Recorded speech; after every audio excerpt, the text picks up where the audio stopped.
Tier 1 bringing you high definition video recording of Battlefield 3 multiplayer gameplay on the Back to Karkand expansion pack. This is a strike at Karkand, and of course it's on the PlayStation 3 because that's the only people who have it right now. Haha. That's right, it's the best system. Hell with all you PC guys. You suck. Oh, what's this? What's that? Oh, yes, that's a 5-kill multi-kill. Oh, I hope we got your attention. Epic kill right there. Bring it on. Like this DLC content, it's great. I mean, not only do you get 4 new maps, but you also get 10 new weapons, you get new vehicles. Wow. I mean, you get all kinds of stuff with this, and it's actually included with the limited edition copy of Battlefield 3, which I got, so you don't have to pay anything for this. Look at that. There's an idea. Let's not charge for content. Unlike Call of Duty, which wants to charge me, what, $60 for Call of Duty Elite, and which I don't even play Modern Warfare 3 because I hate it so much. This is coming from a former COD enthusiast. Anyway, love this game, Battlefield 3. I've been getting my butt handed to me today. Finally got some decent content to release here with the DLC content that's been released. Back to Karkand again is the expansion pack here, and running the engineer class. I haven't really provided much engineer commentary, so I want to show you how to dominate with that class and figure out how to combine the two in this video, giving you some engineer tips and explaining this map. First off the bat, for you guys coming in that haven't played this map yet, this is of course Conquest here, you're going to notice when you start a match, basically, depending on what side of the team you're on, one team will by default have all the objectives captured. So you're basically spawning into or starting a match, you know, with a match that's where the other team's dominating you, which is kind of frustrating. It puts a lot of pressure on you because if the team's smart, they usually spawn at the closest objective to your spawn point from your base, and you know, you got your hands full right off the bat, which I guess kind of speeds up the gameplay though too, because you don't, you know, start your game into you know, taking the position and not really seeing any enemies until you get closer to the central B position. But I'm getting used to that. It's good and bad, is what I'll have to say. I don't know what happens here. What is this? This is a SCAR. They've nerfed the SCAR now after the patch, and so now they've reduced his damage and his range, which is my second favorite gun behind the M60. And I'm like, well, great. Now the SCAR's pretty much getting owned on every time, but I still stick with it because I just love that gun for some reason. Ended up going 33 and 10 on this match, and like you saw, that epic multi-kill there at the beginning. The engineer class, it has a lot of good weapons to choose from. I see a lot of people run the G36. I've tried that weapon. It's not my favorite, but basically they're carbine versions of all their guns in the engineer class. So they're good at short ranges, but long ranges where they suffer. And the SCAR particularly has a lot of recoil at long ranges and significant bullet drop with the suppressor. So just be aware of those limitations if you're running a suppressor. And of course, engineers, they're your main hope for taking out vehicles. And on this map, Strike to Karkand, it's very important that you guide engineers, because these tanks, and like I say, the last 10 matches I've probably had, I've just been getting owned by vehicles, and it's been getting really frustrating. So finally, on this match, I've had enough, and thankfully my team works with me here, and we all kind of work together to take out tanks. Obviously, you want to shoot them from behind with an RPG. That's where they're going to have the least amount of armor. Right there, that ladder I walked by, this is a central position tower next to Bravo. You want to get up that ladder up top, especially if you're a recon, and I'll have some footage of that later on, not on this match, but another one, about how that's the most critical key point position in the game, at the top of that tower on Bravo, because you can see just about everything from that position. You're right in the thick of the action. You have a great vantage point if you're a recon or anybody else, and I got a lot of kills on top of that tower that you see right there on Bravo. So keep that in mind. You want to get on top of that position. Getting respawn here again. It's just tank after tank after tank on this match. I don't know how many kills, how many tanks I destroy. It's not easy to do, and it takes a lot of shots, depending on where you hit the tank, you know, front, side, whatever. Also with the RPG, you got to account for the drop of the RPG as well over long ranges, so you got to aim up on that too. But it's easy kills though if you can not get killed in the process of taking out tanks, but not easy to do. But you can see this map here. It's a great layout on map. You know, you saw A there earlier. We have And that's the closest response. It's a difficult position to hold. I don't know why we're holding Charlie right now, but most of the action on this map's on Bravo, and it's not easy to hold Bravo down either, because the team's usually coming right over here by these buildings, running down this corridor, and it's really hard to kind of keep your back clear. And if nobody's watching your back, it's real easy for the team to come up behind you here in this area and take you out. And it just seems like they just have relentless vehicles coming down all the time. So obviously I'm putting down mines. Those are great deterrent to vehicles. No reason really to run the repair kit on this map unless you're staying in a tank and you can survive long enough to repair it. I saw one guy today go 30-0 with the tank. And that was on one of those previous matches I was mentioning where I was just getting my ass handed to me because I just couldn't take out this tank. I hit it with javelins, I hit it with RPGs, the guy just would not die. It was very, very frustrating, and needless to say, that team won that match. But just an epic kill streak on his behalf, I can have no problems for that. But look how many, thankfully, you see those guys on top of our tower right there with recon points, we got engineers up there, everybody's up there. That's what basically allows us to win this match with those guys holding down. Obviously, half the building is blown away, which is really cool. They've really upped the destructive capability in this expansion now. There's a nice save. They've really upped the destructive ability now, so when buildings blow up, rubble comes down, it lands on you, and it kills you now. And that's caught me off guard a few times.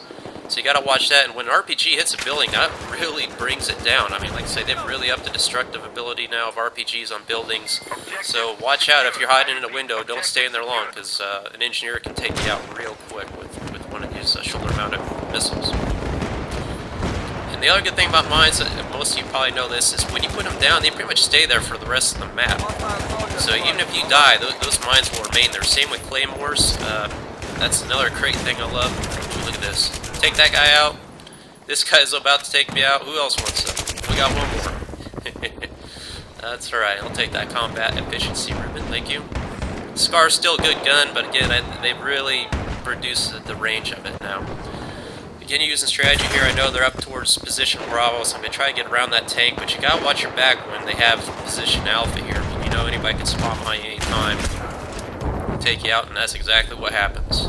This Kill-A-Kong guy, man, he's running that 12 grenade, or the frag grenade attachment on that shotgun, and it is lethal. He killed me the next match after this ridiculous amount of times. It really pissed me off, but that attachment on that shotgun is deadly. It's basically just a grenade launcher is all it is, and it shoots fast, it shoots hard. It feels like a tank's hitting you or shooting you, and you're like, is that a tank? Or, you think it's a tank, but you find out it's a guy with a shotgun that's got the frag grenades. I think there's a little too much power in those grenades, if you ask me. I think the kid's a little too much power to that loadout.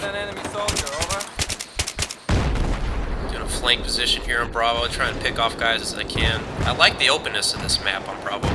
It's just a lot of openness. You can kind of see everything's going on. That's another reason I hate Call of Duties, because those maps are so cramped and cluttered with everything. It's alleyways everywhere, and people just run around throwing flashbangs in the alleyway. It's just ribbon. Yes, sir. I think I get that several times. I've killed the same guy on how many times. But back to Call of Duty, just camping down hallways, alleyways, flashbangs, grenades, small maps. This is why I love Battlefield here. You got this openness, but there's still lots of action going on. I'm killing guys left and right. The match lasts about 13 minutes, I think, so a little longer than an average Call of Duty match, but I get 33 kills, 10 deaths. That's not bad. Lots of action. You gotta be careful where you run. You just can't run out here and be stupid all the time. As you can see what I just did there. Perfect example. So, use intelligence, stay away from the hot spots if you can, and, you can still dominate in this match, Call of Duty style. Get tons of kills, and, it's just so much more fun than Call of Duty. I hate to keep comparing the two, but, it's unusual you find guys that are converted from Call of Duty to this game, but, it's happening more and more. I'm hearing it more and more, so, it's a lot different, but in a really good way. Unfortunately, one of the bad things about spawning uncontrollably, sometimes you spawn into situations like this, where you spawn on a teammate, and there's a guy behind your teammate, and just gonna take you both out. This happens every now and then. Just kind of have to bear with that. Oh, Lover 93. Okay. Yeah, he got to win this match. Engineers, again, very important class.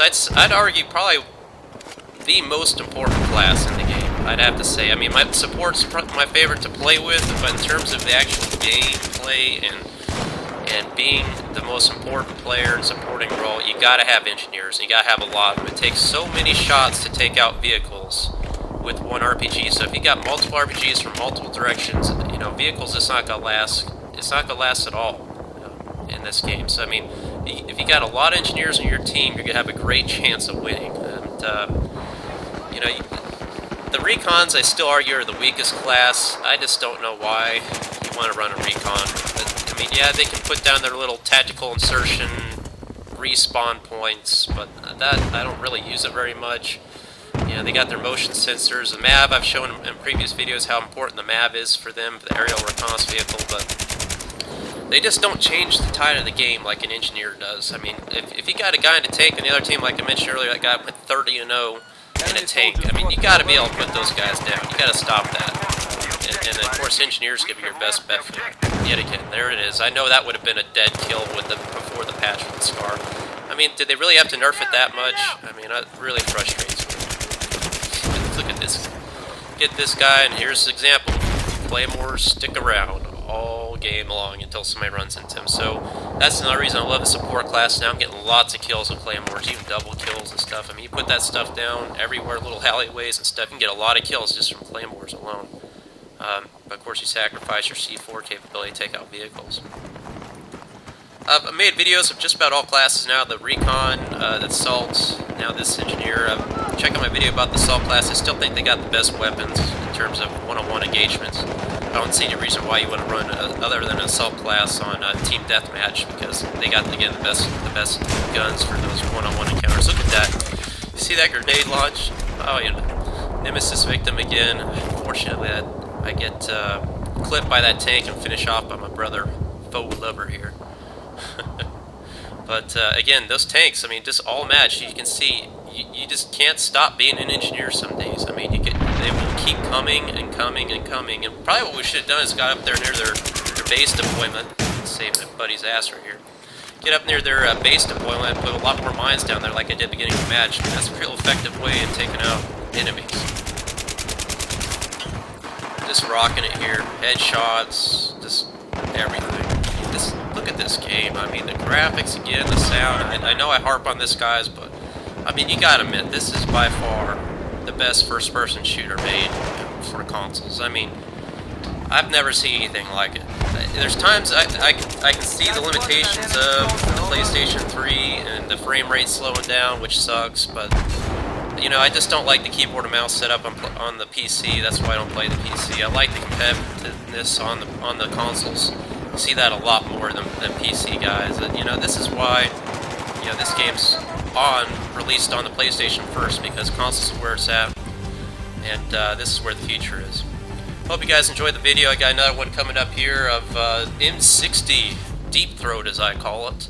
Be a great video. It's lots of fun to watch. I'll have that up today as well. Thanks for watching, guys.